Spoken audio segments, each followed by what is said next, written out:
What's up everybody? Welcome back to this episode of Chemical Guy's Detail Garage.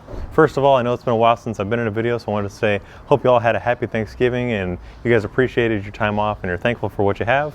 But today we're going to do something kind of fun because I have my brother's Thunderbird over here and it's been sitting underneath the tree for a long time and it's collected dirt inside of the bra, so we've already taken off the bra. She's bare over there now, and now we're going to show you what's been lurking underneath there, all the dirt and grime.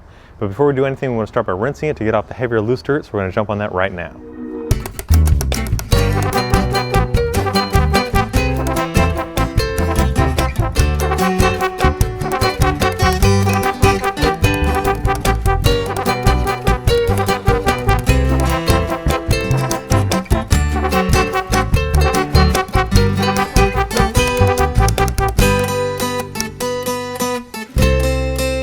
The water helped to knock down the heavier stuff or the leaves or the spiders or whatever that was left on the surface, but there's a lot of the grime that's still embedded in the pores of the paint, and also there's kind of this yellowing effect, which could be moss or mold or something that was growing underneath the bra. So now we're going to move on to our scrubbing process. We're going to actually lift off the dirt, but before we do that, we're going to install a dirt trap in each one of our buckets. This prevents the dirt from returning back to the vehicle. I know the car looks pretty clean already, but that's because I washed it once before I picked it up, and then also Mother Nature decided to wash it with a heavy dose of rain, and now we're going to thoroughly detail it using some citrus washing gloss. You can use your favorite soap, but I like citrus washing gloss because it adds a ton of foam, which is going to help lubricate as you wash, and the point of that is to prevent kind of the swirls and scratches effect. This will help keep your paint from looking like a spider web basically, and also to help us remove any of the old coatings and really get down to the surface of the vehicle. We're going to use some clean slate. This will strip away any of the old layers of glaze, wax, and sealants, and you'll only need a couple ounces. We'll also add some to our foam gun.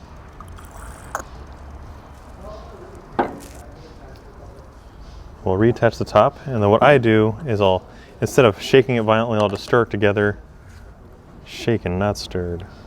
Stirred, not shaken. And this will mix the whole solution together rather than creating foam inside of the canister.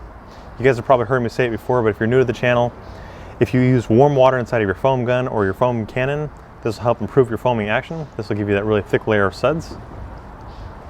And now we're going to attach it back to the garden hose and start by foaming from top down to the bottom. Normally we start with the wheels, but the wheels are in pretty good shape because, as I mentioned, this car's been sitting for a long time, and when I mean a long time, it's probably been at least a year underneath that tree, and it shows because of all the dirt and leaves that are collected inside of it.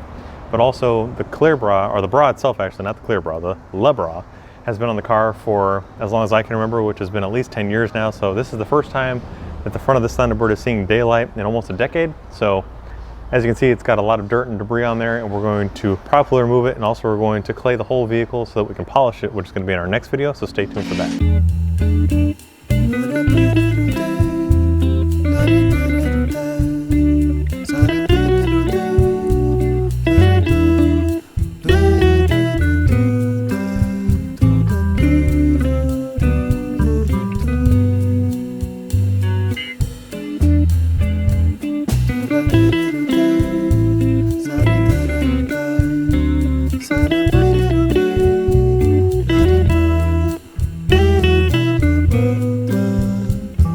So now that we're done rinsing down the vehicle and also foaming up the vehicle, we're going to go on to our 2-bucket method, which we have one clean bucket with a dirt trap in there to rinse off our wash mitt, and then a secondary bucket full of soap, which is going to help us lubricate as we scrub so we're not causing any scratches. And I'm also using one of our microfiber chenille wash mitts, which helps to trap a lot of the dirt and debris, but it also traps a lot of foam, so we have a lot of lubrication as we wash.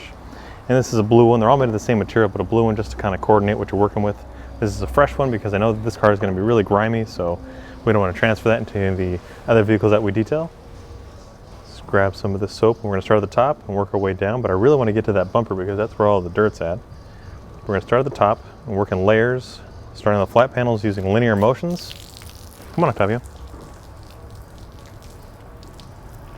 And what I do is I work from the center out, this way I'm not reaching across a vehicle that's got a lot of soap on there, or also that I'm not dragging my belt or my shirt across the vehicle as I try to scrub. It's just a precaution to kind of prevent any kind of imperfections being added to the vehicle, like scratches or swirls or falling on the vehicle and causing dents, who knows.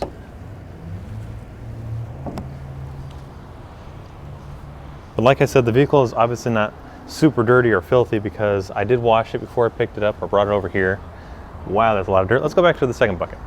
And also because it rained recently, so that took care of a lot of the dirt that was remaining. You see we got all this dirt on the face of the wash mitt, and we're gonna push it down against the dirt trap. And as we scrub, this is loosening it from the fibers, and it's also forcing it down underneath the cones of the platform of the dirt trap. And now we're gonna bring it back out nice and clean. Bring it out on the ground.